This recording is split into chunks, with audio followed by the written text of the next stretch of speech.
Yes.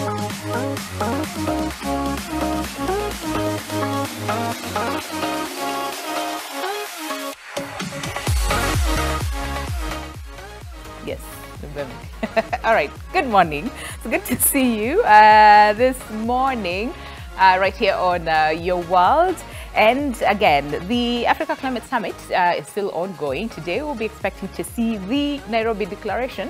And of course, we have huge expectations from the same. But even as we continue with this very important conversation as far as climate change is concerned and the impact of the same, today, we'll be focusing mostly on the global food crisis and under the theme or the title, We Are Hungry for Action, all right? And of course, we're trying to figure out what exactly is the elephant in the room, because the UN estimates that millions of people across the globe are acutely food insecure, and 49 million people face emergency levels of food insecurity. So with just 7 years left to achieve the Sustainable Development Goals, that is the SDG, a combination of anticipatory development and humanitarian approaches must be taken to prevent a further rise in hunger and fix the structural issues that leave hundreds of millions at risk of acute food insecurity and billions facing food and nutrition inequalities, as well as build resilient food systems. So what exactly is the elephant in the room? That is the question of the day. And what are the urgent steps that needs to be taken to combat this? That is what we are discussing this morning on the show with representatives from different organizations under the SDG2 Advocacy Hub. Good to have you this morning. Lady and gentlemen, thank you so much for joining us. And I'm going to start on my immediate left. Janet Ngombalu, who's a country director at Christian Aid Kenya. Good to have you this morning. Looking lovely. The orange brings out the color in you. It's beautiful. And then next to you, we have Lazarus Nanzala, who's a policy and campaign officer, agriculture and climate adaptation, SDG2 Advocacy Hub Secretariat. Good to have you this morning. Really love your shirt as well. Looking lovely, keeping the African theme going. And last but not least, we have David Otieno, who's the national coordinated policy advisor, Kenyan. Is it Peasants League? Peasants League. Peasants League. Peasants League. Why the? I was trying to figure out. No, peasants are actually smallholder farmers. Yes. Who are practicing organic farming.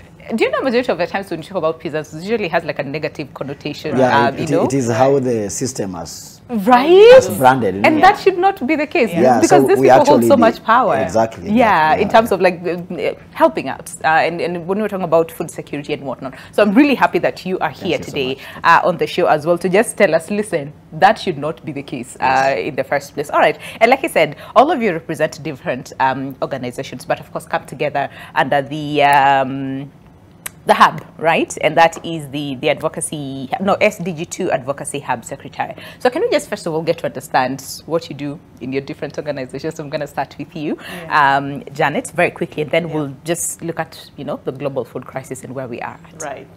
So thank you very much. Yeah, my name is Janet Ngombalu, the country director for Christian Aid in Kenya. Christian Aid is one of the global organizations with an office in Kenya.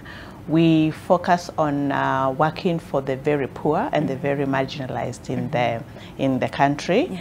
And now, as we discuss this topic, we have people in the pastoralist area who are in acute situation of food insecurity.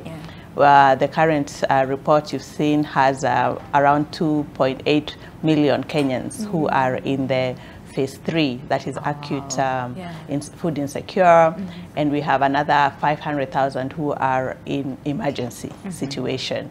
So at Christian Aid, we try to work with all these people, and we focus on 3 thematic areas, that is climate and adaptation, where we look at issues of loss and damage, issues of climate resilient farming and how we create resilience in the communities. We also work on governance and rights issues, or the issues that, we need to hold governments account on delivering the services that are required for the communities, but also with a focus on gender. We are on gender justice. How is that panning out? And then because we are very much on humanitarian support of the the communities that have these emergencies that have been created by climate change, but have been systemic over years. So we're working with them, yes, on a humanitarian response, but there has to be some development and resilience with this community. Yeah. I mean, all these areas, and when you look at it, there's sort of like climate change, is the heart of all these other ripple effects that we are experiencing. And I'm happy that you've mentioned some of those things. I mean, adaptation, financing, loss and damage, and all those things. And before we end the conversation, I'll be curious to understand, what are some of your expectations from the ongoing summit? What are some of these conversations? Because when you look at the thematic areas, they're focusing mostly on financing, you know, carbon market and all those things. I was curious to see where's the food, where's the food security, where's the food right? Where's the food security aspect on the same? So again, we'll come back to you to just understand more on the same. But before I come to you, Lazarus, so that you couple all those things together as far as you know, the SDG2 advocacy hub is concerned. David, very quickly, just tell us what exactly you do, because like you said, deal mostly with smallholder farmers. I'm actually a smallholder farmer. Oh, really? Yes. What do you? Maize, beans, indigenous vegetables. Oh, nice. But we do organic. Okay. I'm David Otieno. I come from a place called Mariwa in Wendo sub-county, where I'm in fact, when I was coming here, I was talking to my mama. She's telling me, actually, she's going to the farm. Oh, nice. Because we are preparing for the planting season. Yeah. So Kenya Peasant League is a movement of smallholder farmers. We work in 5 counties. That is Migori, Siaya, Baringo, Nairobi, and Machakos County. And our focus is to promote indigenous farming, indigenous seeds. We do organic inputs like manure. Basically, we are talking about agroecology, which is farming using nature. And we are promoting this because we know that the model of food production in the world today is fossil fuel intensive. And food production systems is the second largest producer of emissions in the world. And this is because of the model that we are having. So we are saying that we cannot fight climate change when we continue using the same model that has been a promoter of climate change. Absolutely. I mean, do you remember there's a time there was a lot of conversation about farmers and their seeds and kind of seeds that they're using as well? I'm curious to also see, has that changed over time? Still the same? Still it's the challenges? Same. Do you imagine that the Kenyan Seed Law, the Seeds and Plant Varieties Act, is criminalizing farmers from saving seeds? So that's where we start from, because if we can't have our seeds, then we can't be food sovereign. That's true. So as smallholder farmers, we are saying that the government needs to repeal that section of the Seeds Act that says that if you are paying 20 million or 1 year in prison, surely how can you be jailed for saving indigenous seeds? So that's where we need to start from. Even as we're talking about the climate summit. Yes. We need to own our seeds. I also want to hear what you have to say as far as your expectation as a smallholder farmer, because we all know the president is very keen on promoting agriculture. There's a lot of conversation about smart agriculture, you know, as well. So again, from a smallholder farmer perspective, really curious to hear what David has to say. Okay, Lazarus, SDG2 Advocacy Hub. Yeah, thanks for having me. And yeah, it's great to be in the midst of these great panelists. And one thing I can say, I go back to what you asked earlier. What is it that we are not hearing from these conversations? Even here in Nairobi, at a global summit where we are having leaders from all of Africa and across the world, and you put it right, is the issue of food crisis. And that's what we are calling the elephant in the room. Because it is there, it is quiet, and we are not talking about it, but it's eating us. The numbers you just quoted in the most latest report produced by FAO, which is a respected UN agency, they estimated that in their state of food security this July, the 735 million people are facing food shortage, food crisis. So they are likely to miss a few meals a day. And if we don't act, more than 100 million are going to fall into that category by next year. So that's how bad it is. And we're not saying that the conversations that are happening now are not heading the right direction. But we just want our leaders to also focus on the issue of the food crisis, because as much as we have levers of, and we know and we understand and we appreciate that we need to respond to the climate crisis, at the heart of it is you and me. people need to have a meal every day and keep going. Yeah.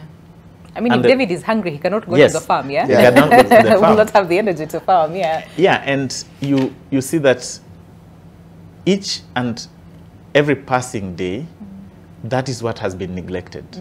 We are not investing in our farmers in a manner that help them produce food, as David says, in a sustainable way. Yeah. We are not responding in a better way when drought hits us each and every day. Oxfam just did release a report 2 days ago, and they stated that in the Horn of Africa alone, that's Kenya, Ethiopia, Uganda, Somalia, since 2020, we have lost over 200 billion in terms of livestock, crops, and even the loss of diversity in terms of this region. So that's huge. So from the Advocacy Hub and what we are calling the Hungry for Action, we would like our leaders to follow this, see the issues of the food crisis and address it. And it's not only in Kenya, it's globally. The global food prices have been going up since COVID. And I can show you why, when the elephant in the room is spoken to, that we can be able to achieve it. You and me were here when COVID came. How long did it take us to solve the problem? Get the vaccines and... Get the vaccine, get the research right. It needed a lot of unity, it needed a lot of resources, and people needed to talk about it. The unfortunate thing is because it locks us in our homes, we are not able to do the things we love doing. But that's what's happening to the people who are facing food crisis. As Janet mentioned, when a woman, a farmer, loses her livestock in northern Kenya and Ethiopia, she cannot feed her family, then the kids cannot go to school. So essentially those communities are under lockdown. And yet, because they are far off, nobody's hearing their story from a day-to-day basis, then that is not spoken about. And that's what we are telling our leaders, that we need to talk about this issue and we need to respond in a way that is sustainable. Absolutely. I mean, it's not termed as urgent because, again, it's just sad because it's few people who are heavily impacted by the same. But then when it's sort of like a global, every single person is affected, that is when the world acts. And that is a problem in itself because we should not be losing lives in 2023 because, because again, of drought and all those things. The big question is then, when did the rain start beating us? Because since COVID and Ukraine is when we started these conversations about food crisis and people are dying of starvation and all those things. But that is not the only case. So we blamed Ukraine, right? But that is, over the years, even before the Ukraine war, people were dying. I mean, people were losing their lives. So the big question is, Janet, when did the rain start beating us? And why has it taken long for us to amplify these conversations now? Yeah, and I think that's the saddest part, because the food situation, even in this country alone, has been a discussion over the years. It has been cyclic, it has been spoken to. In this room, it has been discussed for years. And as the farmers keep saying, we've had the same challenges. We've had the same challenges of access to inputs, access to, production has been reducing over the years. And so what, maybe it was exacerbated by COVID and the Ukraine war, but what we are saying is that, and when the numbers, when you say that the 2.3, maybe the ones in Northeastern, what we are also not saying is that the cost of living has also increased over time. So it's not just the 2.3 that we're talking about. There is everybody in Kenya who we are now not able to afford food because of the cost of living standards. Those numbers are not being spoken about, but this has been a systemic issue, and that's why we are saying the solving the food crisis will not be a push button, one button push thing. It's not a silver bullet. It is a consulted effort, and that's why the food system, looking at it in a food system way, and looking at the whole the whole process of how we got there, making the food situation matter, making it like Nanzala said, the elephant in the room is that we haven't made it matter enough for us to put so much emphasis in, because the minute we start to do that, we will start to understand that we must do something about it, and we must do now. And that's why we are saying we are hungry for action now, because the discussions of over time has taken too long, Yeah. and people are dying, people are continuing to die, and the action. So we need those collaborations, those systemic, having the system change from where did the Rhine start beating us? That's a good question to start from. Yeah. And then then understand what then can we do differently, starting with what we have at the moment. Yeah, I mean, children are wasting, which is just really, really sad to see. Okay, so when you say we need to see action and we need to see it now, what exactly does that look like? We'll look at that before we end the show as well, as we talk about the deliberations that should come from this summit, which is, again, very, very important. But I want to hear from David. What aren't we saying? Because like Janet says, and even Lazarus, we've had this conversation over a long period of time.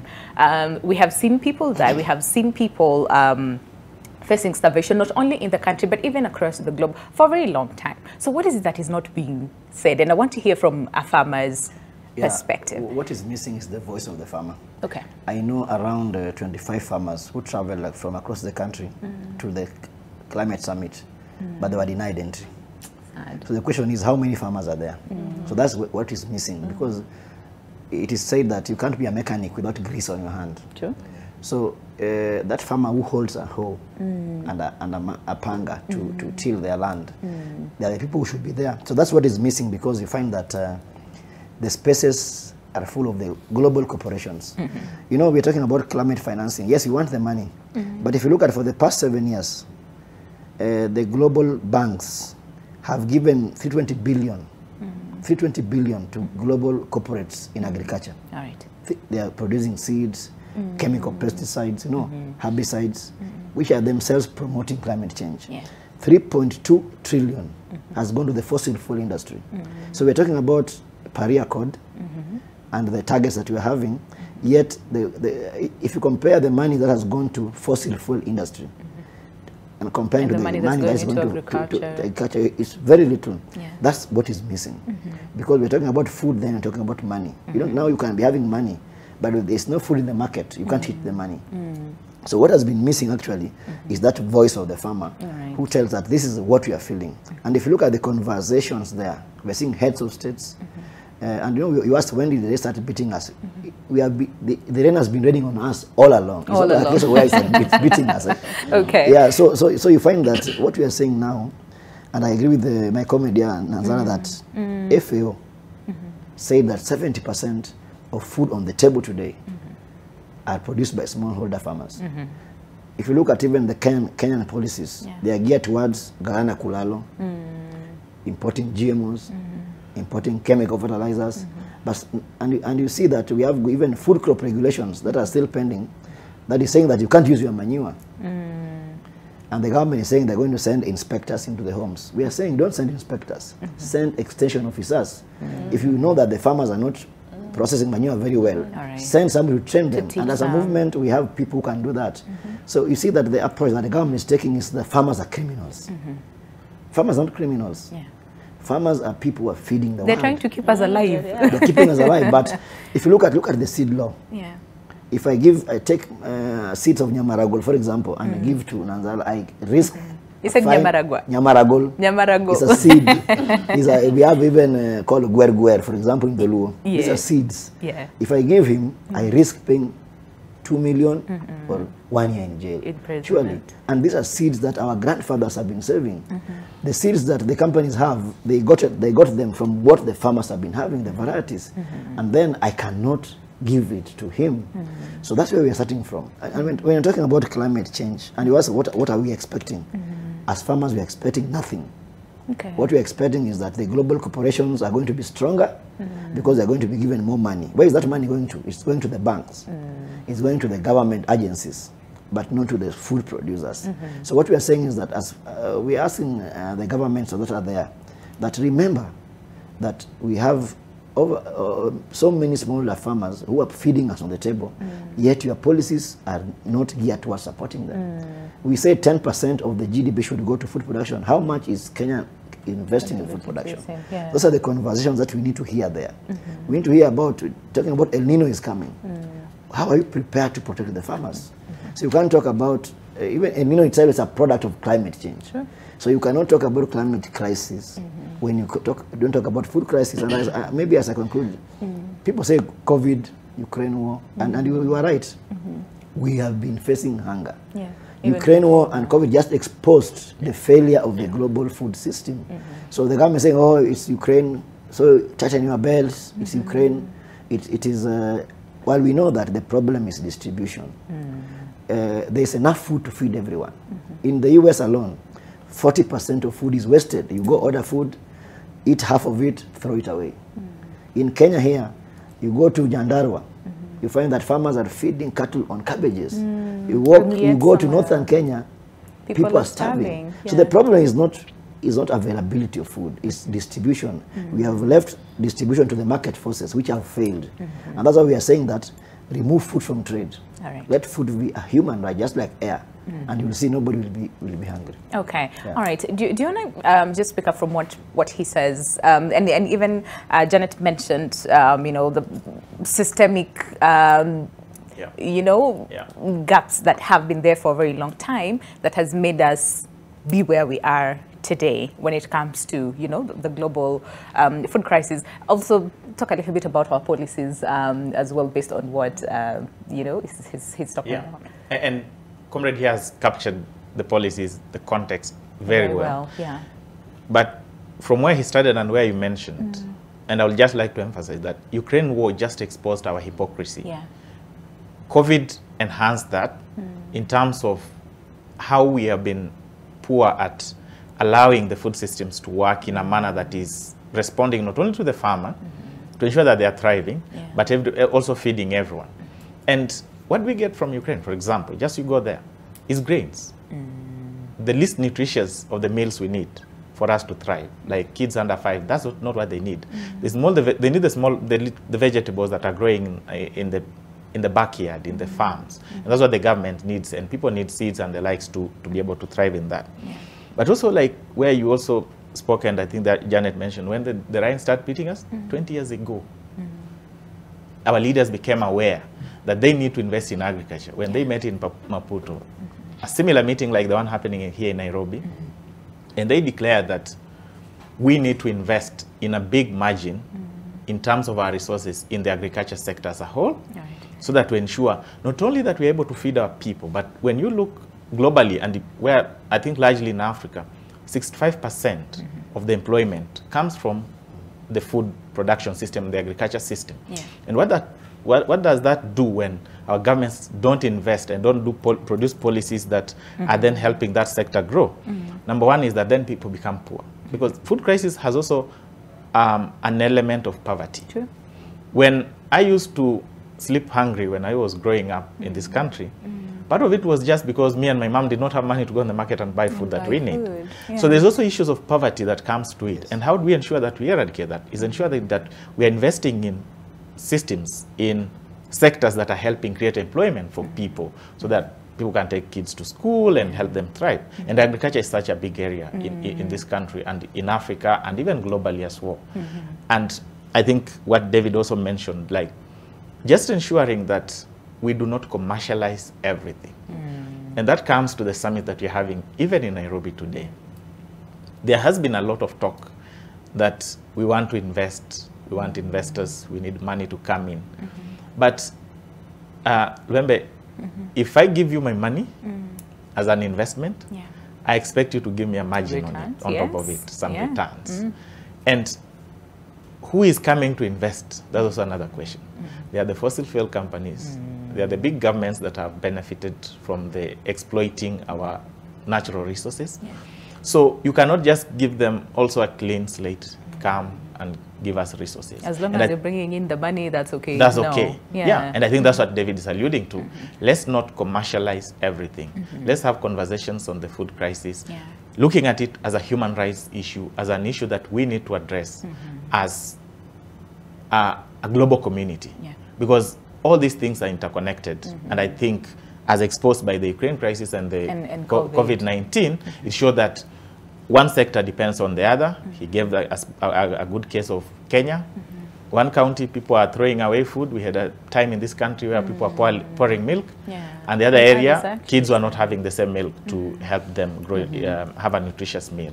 So yeah, I think it's something that is within our reach. But it's also the human nature to be greedy. And maybe that's something that we might want also to speak about more. Absolutely. Yeah. All right, and we'll continue with that. And this is as far as people being greedy. And I like what both of you are saying, remove food from trade. All right. Let's make it easier, and especially when it comes to our policies, you know, and whatnot. We're taking a break, but when we come back, I'd want you to also talk about things that have failed over time that we need to start getting right now, again, so that by 2030, because 7 years is not even like 7 years now, it's like 6 years and a few months on top. We need to get it right. So then, where do we need to start? What are some of our priorities? Because we're having a conversation still on climate change on Monday, and one of the panelists was saying, why are we importing more? Like, we're producing, yes, but we're importing more than we are feeding the people in our country. And yet it should be the vice versa. We should make sure that the people in the country are fed before we import, we export rather, the surplus. So what should be our priorities? Janet, I'll start with you, and then we'll also talk about some of our expectations, because again, according to the Hub, so the Hungry Campaign line, this is an emergency, this is an injustice, and this is solvable, all right? So we'll look at the solvable parts after the break and together with your expectations. But we're taking a break. If you have any question or comment as far as the global food crisis is concerned and what you expect to hear from the summit, send them our way at NTV Kenya, both on Facebook and on Twitter. I'll go through your feedback after the break. Stay with us.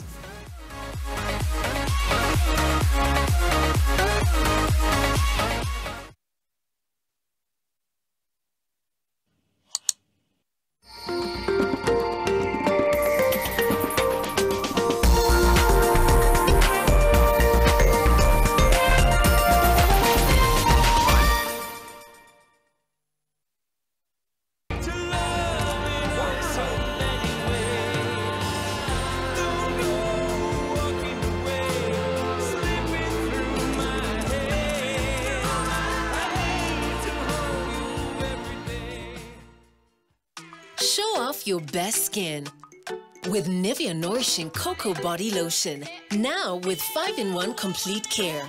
The deeply nourishing formula prevents your skin from drying with precious cocoa butter and deep moisture for smooth and healthy looking skin. Step out in confidence with our most complete care from the world's #1 skincare brand. Benefits of ordering with Glovo. Glovo allows you to order anything you want at the comfort and convenience of your home. Craving fried chicken or pilau or pizza? Easy and simple. Order on Glovo today. Glovo, order anything, we deliver in minutes. With Glovo, you order anything unataka, and when you get it una celebrate because kukuchoma imefika, na wakati keki inafika ndio sherehe inaanza. Order Glovo, will deliver in minutes.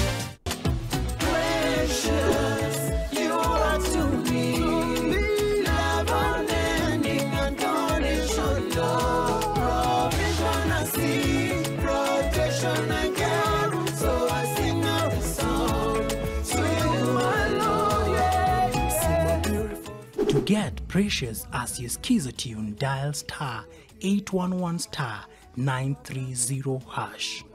Skiza na Nation. Laika, hii story ikienda mbele kwa makarao, ujue na go down na wewe. We ni king bana. Mimi siwezi betray Moss. Mtoto wako wako wapi? Mtoto wangu ako tu sawa. Gathi kwa wapi? Mtu ambaye anagathia kwa mfuko. Basi walol sasa wako. Kudubisa hii ni ngori. The most afai jela anafaa kudate. Tiki tena bana. Si tiki.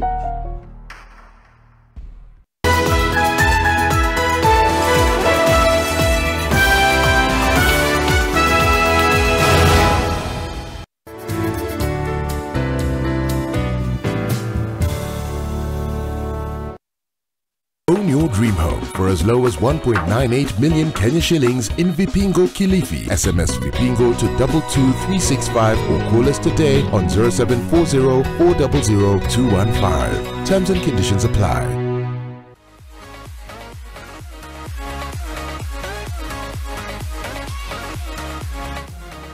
All right, welcome back. 35 minutes past the hour, and our focus of conversation today is on the global food crisis under the We Are Hungry for Action theme, all right? And we're trying to address the elephant in the room. And what are some of the conversations that are not being had? All right, and this is as far as food crisis is concerned. And like I said, we have a very important meeting, and that is the Africa Climate Summit happening in Nairobi, and today we'll be getting the Nairobi Declaration. And like we said when we started the conversation, I mean, looking at the thematic areas for the summit, we did not see anywhere where they're talking about food crisis, and yet millions of people are actually facing starvation, and millions others are dying from starvation. So what are some of the actions that need to be taken now to make sure that, again, we sort of like reduce the impact? And this is as far as food crisis is concerned, and this is across the globe. And like we said, today we're having representatives from the SDG2 Advocacy Hub Secretariat, and comprised of different organizations coming together for this very important call and very important conversation. All right, so before we went on a break, like we said, so the Hungry for Action campaign under three very important areas, and that is, this is an emergency. We address that in terms of the situation and how it is across the globe. This is an injustice, and like we said, people should not be dying because of starvation and lack of food. And the whole aspect about solvable is what we want to address now. But Janet, very quickly before we get to that, so what are some of our priority areas, and where have we failed as a country, as a region, and as a globe? And when we talk about setting our priorities right, because like we said, we need to see action now, right? So what are some of the priority areas that we really, really need to focus on? Yeah, I think one of the things about this about the Africa Summit that is ongoing, and I think we heard from the president, is that it's a unique summit. And I think he also said that we didn't come to take stock of our grievances, but to find solutions in what we are saying. Yeah. And one of the things that we are saying is that the discussion has mainly centered so much on investment. Yeah. And has forgotten the softness of the real issues and what is affecting the real people. Yeah. And that's where the injustice comes, because what is happening is that in Africa, in Kenya itself, we have people continuously dying because of lack of food, and also we know climate change has been an issue. Yeah. So we're saying, what are some of the things that must be then prioritized? Is that the food crisis must be made an issue. It has to matter for it to be at the forefront. Yeah. And because it's the elephant in the room right now, and it's not been spoken about. Now we are speaking about the carbon credits and the investments that are coming, and the fossil fuels that are coming. What will happen to the people, the real people who are suffering? And we are saying we want to look for solutions that are climate resilient, climate focused, that will support my local community, the farmers at the community level. And for us as Christian Aid, we call it locally led adaptation practices that are raised from the community. Yeah. We've been working on, and I know one of the results from that is what has now been taken as FLOCA. And FLOCA was ideally supposed to support the locally led adaptation and locally led solutions. Yeah. That now we will have to, to support. And as we support the peasant farmers, is that we have to understand what is it they need, what is it they lack, what has they lacked over time, and how can we bring them on front. Right. So what then happened is that is that then those communities have decided, yes, we want to maybe to do farming or pulses production for this ward in our ward. Yeah. And what is that then they can be able to access funds to be able to do what they know is important for them, and they can be able to solve the challenges. It's good that now FLOCA has gotten some funding for the first time. We've seen the government committed the 7.2 billion, and the counties had the 3 billion. Yeah. But we want to ensure that it's going right to the community, right to the people it's supposed to serve, and right to the people it's supposed to help. And then therefore we can start to see what other practices that we can continue supporting the communities themselves to be able to do. I was in Marsabit where the survivor community-led response process is going, and for the first time you are seeing pastoralists moving into agriculture because over time they've seen, you know, with the losses that happened in the last rain, we had communities lose all their livestock. So now we're like, what else? There are the solutions. And now they're starting to see, you know, farming practices that they can do. And we've seen some of organizations who've done water pans on the ground and are helping. And for the first time, I think we had someone say they've never seen a plant grow because they were so used to pastoralism. They knew milk and meat.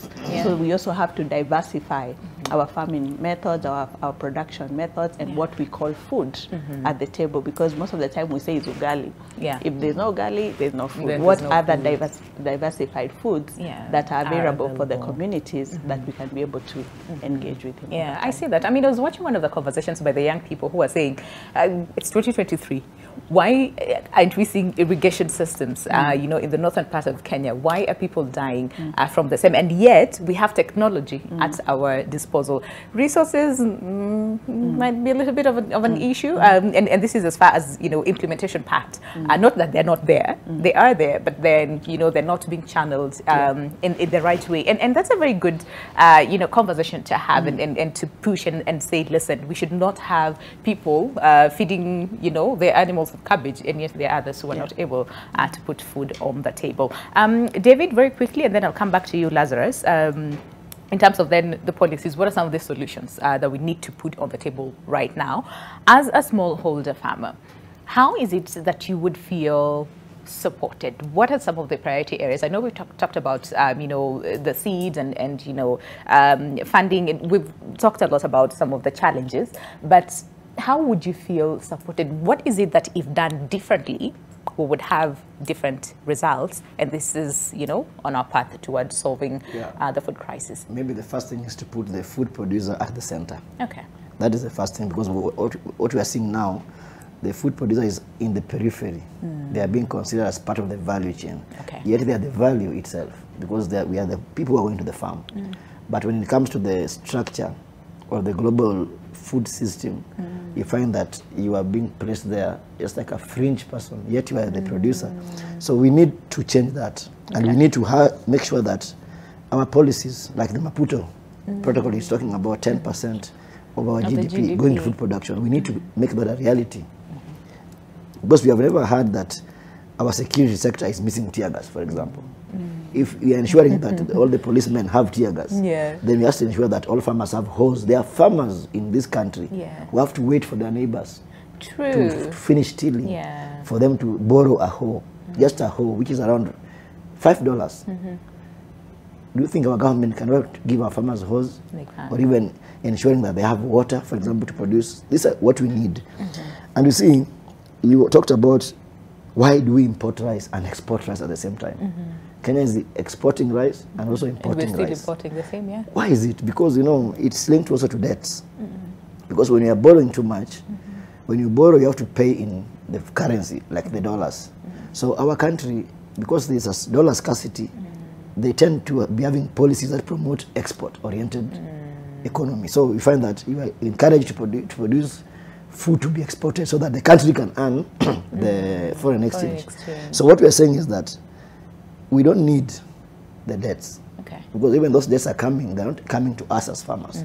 The debts that are coming, we are paying them, we are suffering now to pay through high cost of living, yet the money has not come to us. So what needs to change is that we need to stop the false solutions.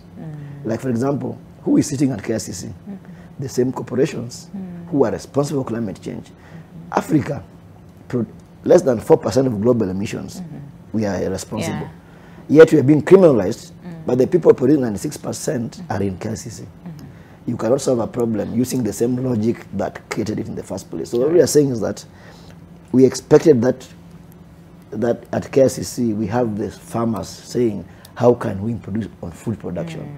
We expect the government to tell us we are coming up with this program to support the farmers, but what we are not hearing that conversion there. And that's why we had a counter summit, which is ending today in Mathare. We're also going to have the Mathare Declaration, So that as they're having Nairobi Declaration, they have had so many declarations, Malabo Declaration, Maputo Declaration, Paris Accord. Yeah. They are not helping us with anything. All right. So we are also going as the people to have a say that we are the people. We are. This is what is affecting us. Yeah. And the conversion at KICC is not actually supporting us. So what we are saying is Are you that... going to present that at KICC? No, we are going to Madare. Okay. But they told us they're going to arrest us. They gave us a warning. Okay. We don't have a badge Okay. to get to KICC. Yeah. And you see the people, how many farmers are there? So we are saying that if we're denying that space, we also have our own space where we're going to communicate to the world and tell the world that the meeting at KICC, actually, those are the perpetrators. That is a meeting. If we had a global police Interpol, go and arrest those people, because those are the perpetrators. All of them are Those are the ones, the cause of the trouble. And Okay. we are the victims, but Yeah. now we are being criminalized for being victims. We are being told, the Sengwer are told, leave Embobut forest, because we want to plant trees to save. Yet the people of Embobut, the Sengwer, contribute ones who only are actually 4%. taking, Yet the global corporations that invest in fossil fuel continue to produce. Nobody is stopping them. That is We need to the get our contradiction, priorities right, the yeah. fallacy that we need to. No, I hear you. And there's a lot of conversation about harnessing the power of technology. Yes. And we were talking about smart agriculture. But I wonder how many smallholder farmers are privy to this information. I wonder how many of them have been trained. I wonder how many of them have the skills, right? and the tools and the resources that they need, you know, when we're talking about smart You see, climate smart, we call it climate stupid agriculture. Oh, wow. As a Okay. movement, Ooh. because one, you know, a farmer can't be smart. Yeah. So right now, if you go there, not in a suit and a tie, Yeah. where are you going to? In fact, you'll be locked out. All right. So climate smart agriculture is using the same model that use chemical fertilizers, use herbicides that are chemical, use GMO seeds, you see. So it is, in a way, trying to hoodwink us, yet it is a promoter of climate change. Ah, okay. So what we are saying is that false solutions like GMOs, for example, how do you bring GMOs to the country, yet you're talking about fighting climate change? How do you allow importation of banned chemical pesticides and herbicides from UK? They are like glyphosate-based herbicides have been banned in the Europe, yet our laws are allowing them to come here. So that's the policy we want to hear about, because we have had women, you know, women actually are the ones who provide labor in the farm. Most women, they get cancerous diseases, they get problems because they are exposed to these things. Our government is not even saying, okay, when we are selling this chemical fertilizer, where are the protective gear? They are left to die alone. So you find that even the issue of land, because we're talking about the food shortage, you can't produce food without land. Without land, yeah. We have to address the land equation, the land issue, because if like me, I have like a quarter an acre, you see, you can't say that I'm hungry because I have a quarter an acre. You have to ensure that you have access to land. Instead of centralizing, as talked about Grana Kulalo, let's support smaller farmers to get more land. Let's address the land equation. We have even the issue of women communal land rights, for example. Yeah, it's a big widow issue. Yeah. who is widowed is being evicted by the in-laws. She goes to stay in a local center, and then you want to say that she's hungry, yet she had land. Why is the government silent when widows are being evicted, for example? Yet they are very fast to protect the multinationals, giving them holidays, tax holidays. So those are the conversations we want to hear there. We want to hear the real problem, which is access to land, access to money, for example. We are talking about technology using smartphones. If a farmer doesn't even have a hoe and a panga, will the farmer buy a smartphone to be able to access news from a multinational company selling seeds? You take seeds, then you go to Siaya County, for example. We have had farmers committing suicide. There's a woman in Uriri who had to jump into a river because she could not pay, because she was given seeds. You were told you are given seeds, you are forced to have a television set, you have a solar panel, which you have to pay. So we are saying that the government should not be silent when our farmers are being impoverished. And we are not hearing that taking place in cases. At cases, Yeah. Totally hear you, totally hear you. All right. Nanzala? Yeah, fully agree with the comrade. And heavy concerns, really. Yeah, heavy concerns. Yeah. And I think one of the things we are saying is you cannot solve a problem through the same system that caused the problem.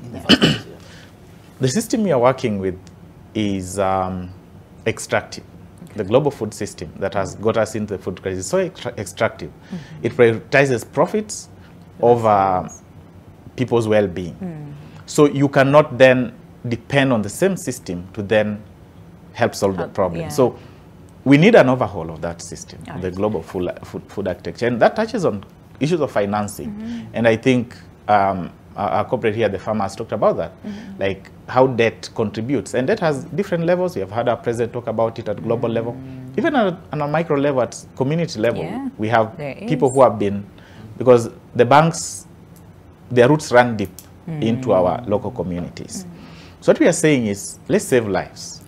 So let's come together. Let's ask the world leaders. Let's have conversation about the food crisis. Let's work as much as possible and save lives. And how do we save lives in our current system? We need to invest in the humanitarian appeals, the UN, other agencies like Christian Aid who are doing amazing work with our communities. Let's invest in those.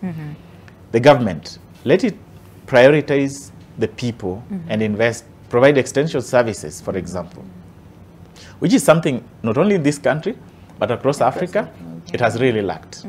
And that means that we are not utilizing our arable land, which is the biggest, for example, in Africa. And the second one, which is very, very important for us now to get out, we need to build resilience. Because as we invest, let's build resilience as we go. Invest in systems that we are sure, and of course resilience, as I said earlier, it has to be with reversing these extractive systems that prioritize commercialization, profits, over just ensuring that we are feeding people. In our communities over the time, the priority when food was being grown, when you had these granaries, it was just, we'll grow food to feed. If your neighbor doesn't have, they can come, maybe at a small barter trade. They also get something to feed each other. But over time, it has turned into a commercial venture, then it limits that. So you also spoke about something good, which is technology. And I think that's where a lot of conversation, even at these summits, come, that we have to embrace new technology. We cannot use the old technology. The population is growing. When we get to 8 billion globally, how do we feed ourselves? Land is shrinking. We're actually at 8 billion. We are at, 8 billion. So I think what the conversation, the other small elephant in that technology room is ownership. I think that's what misses. When you are saying we want good seeds in this country, who is owning that technology? Is it the Kenyan government, which then can ensure that everybody has access at a cost that is favorable? Or is it Nanzala as a person who is owning, and then I can, at a switch of a button, decide that David the farmer will have, or Janet the farmer will not have? Or tomorrow I'll wake up and increase the prices. And that was what happened. What happened with the, we don't need to go far with COVID vaccines, for example. You saw governments in Africa having money, but because they don't own the technology, they could not get the vaccine. They could only get those ones that maybe have a few months to expire, and then they could not, they come and dump them around here.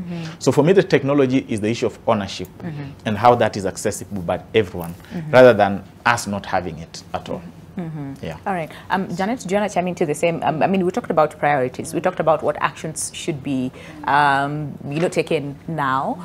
Because again, like we said, we have 6 years and a few months before, 2030. And I really like the way David has pointed out the real issues that the farmers are facing. So then when you talk about building resilience and farming sustainably as well, because we do not want to lose farmers, who are really working so hard to make sure that we have food on the table, but them also losing lives because of the effect or the impact, from pesticides and everything else that David has said. So very quickly, in terms of, building resilience and sustainably at the same time, what do you say? I think, and I think David said it very well, is putting people first. People in this case is the farmers themselves. I know David likes to call them peasant farmers, but I respect if we call them farmers, because when we put people first, because what has happened, and you're seeing it even in KICC, we're putting other things first. We're putting profits, like Nanzala said, profit first. We're putting the global architecture first. We're putting the the debt, the financing first, and we are forgetting that these are the people. The people are the farmers. The people are the consumers. The people are the ones dying from hunger. It is people who have no access to the food, and it's people whose dignity is removed because they can't afford food for their families. And when dignity, you know, we say it's an injustice issue, but it's also a dignity issue when you can't afford to feed your family. So when we start focusing on the people and the real issues that are facing the people, we then try to say what are the root causes that got us here. And I know we have that discussion. When now we start understanding the root causes, like David has said, and solve those root causes, then you have a systemic issue, because then you're talking from the base down, solving issues at the foundation. And that's when you can be able to then build resilience, because when you know that in my community, maybe in the Asals, we don't have water. But there are solutions that can find us water. We then do the sand pans. We've seen a lot of them. We did one in Makueni that is now giving water to the water county itself.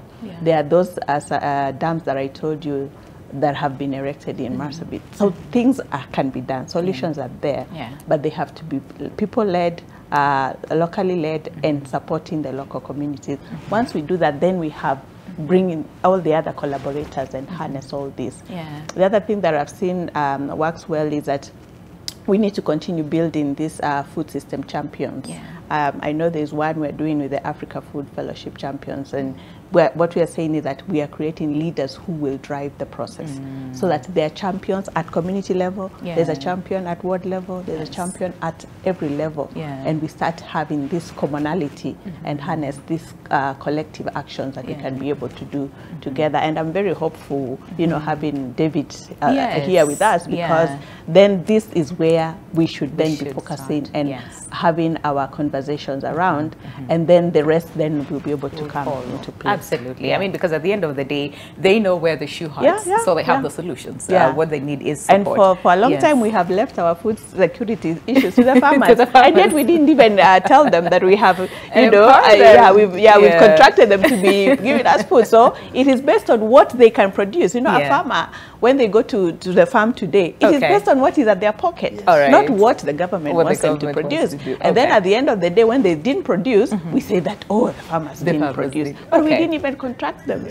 Okay. All righty. So allow us to end the conversation there. A powerful way to end the show. I do not want to saturate it in any given way, but I want to say thank you so much for coming by today. Janet Ngumali, who's a country director at Christian Aid Kenya, Lazarus Nanzala, Policy and Campaign Officer, Agriculture and Climate Adaptation, SDG2 Advocacy, Hub Secretariat, and last but not least, David Otieno, National Coordinator and Policy Advisor, Kenya Peasants League. Thank you so much for coming by today. In the interest of time, I know this is a conversation that we wish to have until the end of the day, but we have to end it here, the beginning of a very important conversation. And thank you for staying with us as well until the end of the show. We have to cross over to KICC, where our very own Helen Aura, I think, should be on standby with her panel. And I believe she's talking to the young people as far as climate change and their role is concerned. So yes, let's cross over there after the break. But in the meantime, have yourselves a lovely day ahead. Very important day today as far as Nairobi Declaration is concerned. We look forward to see